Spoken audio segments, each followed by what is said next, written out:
All right, we are back on the range with the Daly Honcho semi-auto. White sent a new replacement light really quick. They actually mailed it off. Since it is a live range, you'll have to deal with some live fire. So we're attempting this again. This is round 2. I've oiled it up. We have a varying array of ammunition to go through. This is the only box of 3-inch that I have. And I still have the 3-inch gas piston in the gun. Our targets is set at 25 yards there. We'll start shooting. It's hard to see that laser, huh?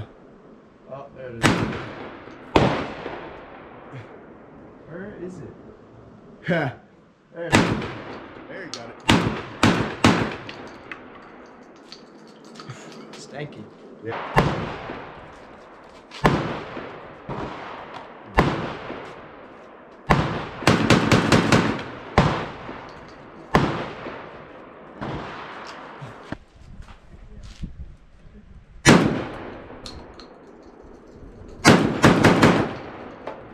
So far we ran flawlessly with the 3-inch gas piston in there with the light load.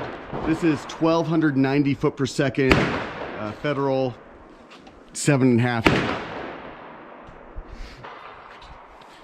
We have the Winchester 1600 foot per second 2 3/4 inch slugs. We'll be shooting those with the laser on target. The laser fell.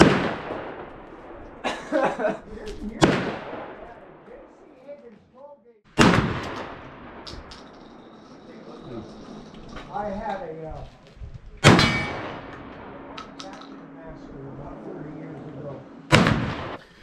So the laser's still falling off. I'm thinking it might be the rail. I believe the rail is out of specs on this. I actually took some material out right here so it fits in a little lower.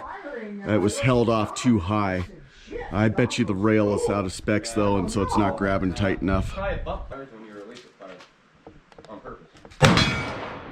on. It's got one more. It failed to feed. Failed to feed.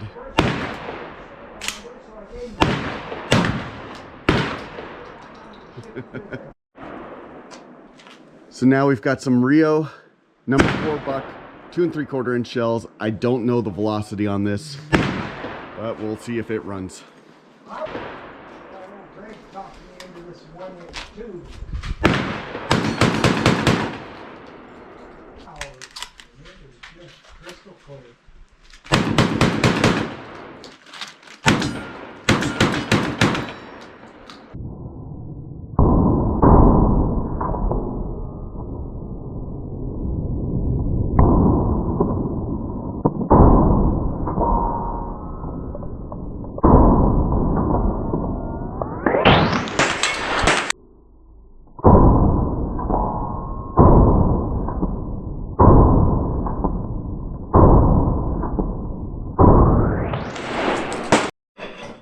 Okay, we ran all the Rio 25 rounds out of that. It had one fail to feed, which I think was just lack of grip, because you really have to hold this tight for it to chamber properly. We're going to go ahead and load up some 1300 feet per second Winchester loads. 2 3/4 inch again. We're still running the 3-inch puck.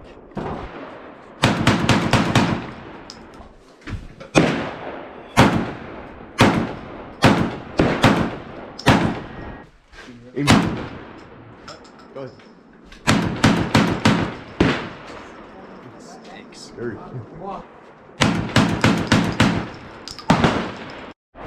All right, these are 3-inch BB loads. We can't shoot at the steel target, so we're just shooting into the berm. And whenever you're ready.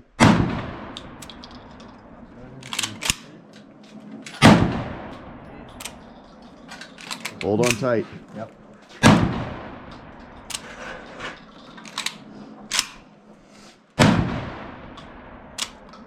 Huh.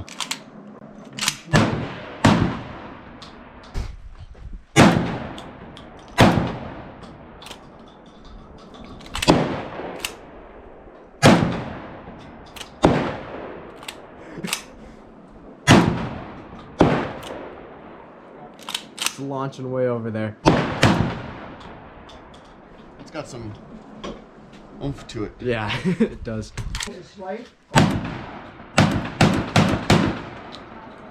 Impressed with that last one. When it's freezing out. Well, I hear they.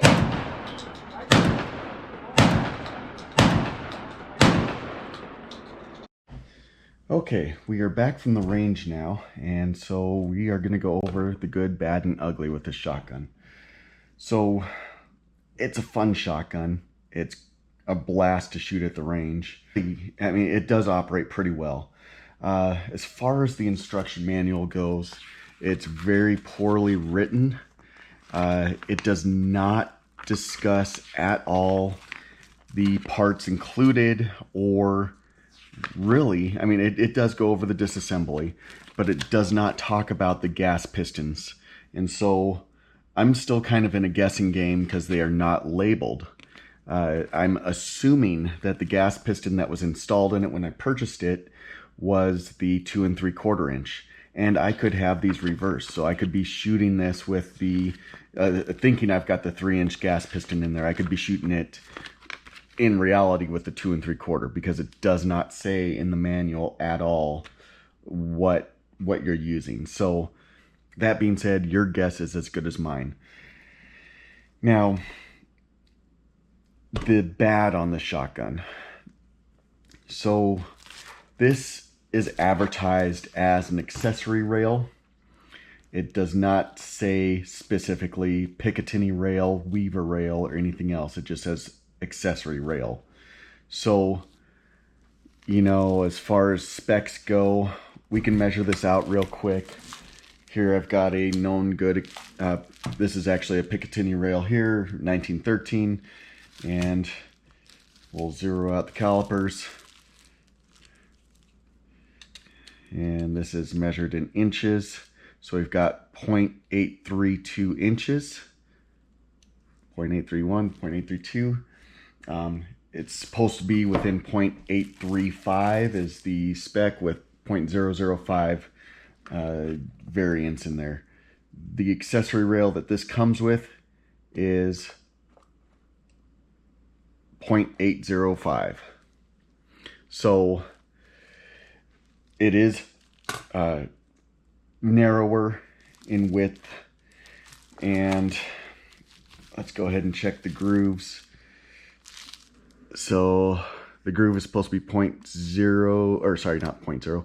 The groove is supposed to be 0.2.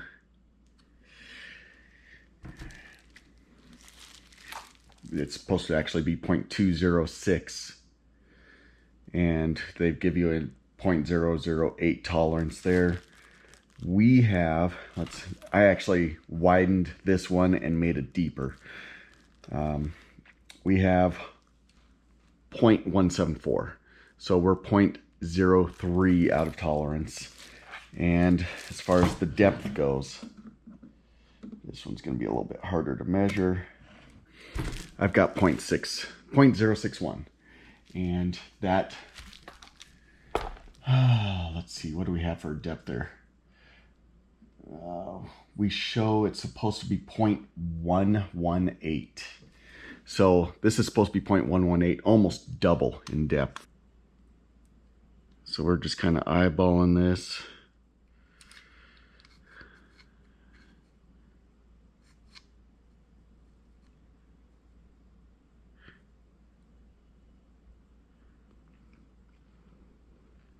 So I'm showing 0.119. The specs I get, it's showing between 0.108 and 118. So this being 0.067 is much shallower of a groove. And so that makes a difference when you're putting accessories on. This is not acceptable as far as a rail goes. I mean, if you're going to be mounting something to it, you want it to be held firmly. So if it's coming off, that's not acceptable. All right, so it stayed on with all the light loads. It did fine with the light loads, but it's not staying on with anything heavy. So durability. First out of the box, I had some issues. The trigger pin came walking out. I actually seated that in a little bit better, and that could have been my fault. I may not have had it seated in fully after I took it apart, because I did take it apart straight from the box just to kind of inspect it. And also, when I took it apart, I didn't get the barrel fully seated. So on my first range trip out, that was also another issue. So now we have a spring keeper that has broken on this. So when you take off this end cap, instead of the spring being kept inside the magazine tube, it's going to come flying out, as you will see here. And right there. So this has a little bevel in there, and now that it's not being kept where it's supposed to be, this spring will bind up. And that could be part of the reason why we're having issues. It may not be. I can actually fit this with a washer to be held in there, and the keeper that they had included in here was plastic. After the first trip out, it cracked straight across, and second trip out, it came apart. And one of the pieces was actually down inside the tube, which came falling out after I took this apart. So we've got 250 rounds in there, a cleaning at 100 rounds, maybe 125. And so this is another 125 rounds in it. And you can tell it's extremely dirty. The little buffer here is getting beat up. It's not horrible. I mean, it's still usable, by far, easily usable. The gas piston, like I said, we don't know which gas piston we're supposed to use. So I'm guessing that this is the 3-inch. It's just a guess. I really don't see any markings on it anywhere. And even at the base, I mean, let's take another look at this gas piston. As you can see, there's no markings. We already looked on the outside there. None anywhere. So neither of these gas pistons have markings. I'm assuming this is supposed to be the 3-inch just because it doesn't have the little gasket seals around it. So you would assume less gas seal, it would be for the 3-inch. Maybe my assumption is wrong, and that would be nice to be informed in the instruction manual as far as which one to use for what rounds. This appears to operate so far fairly flawlessly with the 2 3/4 inch.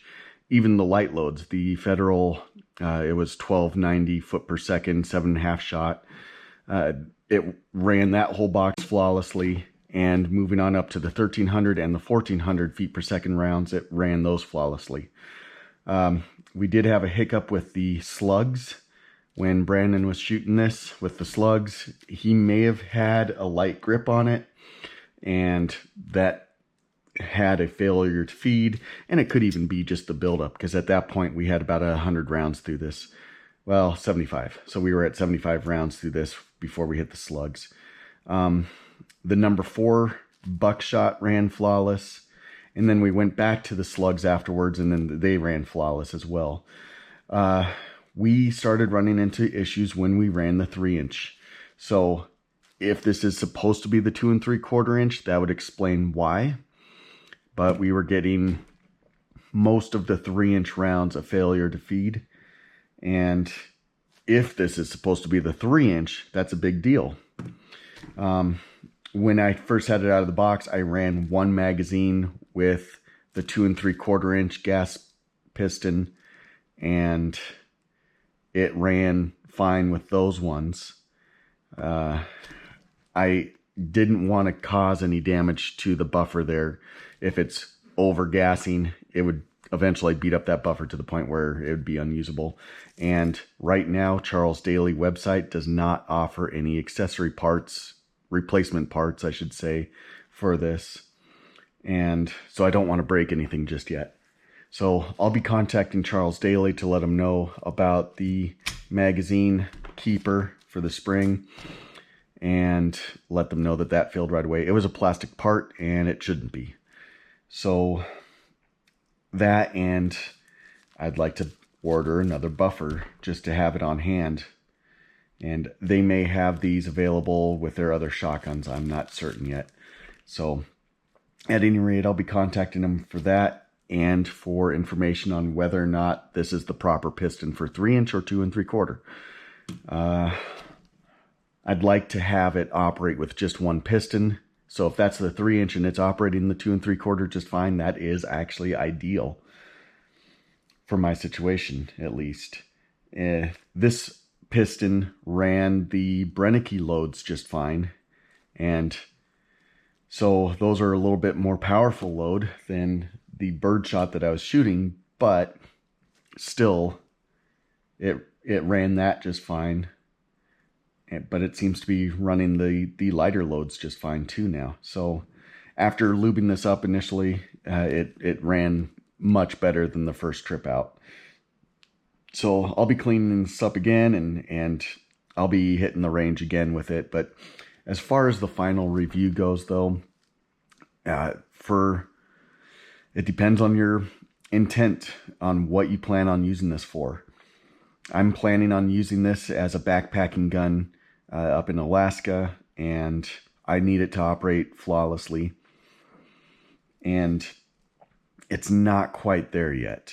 It'll probably run the Brennecke loads just fine, and I'll be running some more of those out, but at $2 a shot, it gets kind of expensive really fast. So I am kind of limited on funds as far as that goes. But the standard slugs, it operates just fine. The failure to feed the one slug is kind of a red flag, but like I say, it could have been just lack of control on it, and so you really do have to hold it tight. If you had a buttstock on this that you could shoulder, that would alleviate a lot of the problems. I'm holding it tight to my side where Brandon may not have been, and so since I'm holding it tighter, I didn't have any failures on the slugs. We'll run a bunch more slugs through this thing as well, just to make sure. But I may be purchasing that Remington TAC 13 and trying that one out just to see if it's going to operate better. Usually I try to stay away from Remington because you're really hit and miss on quality. And if you're relying on Remington to alleviate any quality issues, you're barking up the wrong tree because they really don't care. So, would I buy this again? Probably. It's a fun little gun. It'd be a good nightstand gun. Running number 4 buck out of it, it did great. Even if you have a failure to feed, you're still getting that first shot off that's chambered. But, you really do want to make sure that it's going to operate properly. So before you do anything like that, you need to make sure that it operates. So as far as this specific one, it does fine with the buckshot. It does fine with birdshot. And the slugs, it did okay. The 3" shells, that's kind of an issue.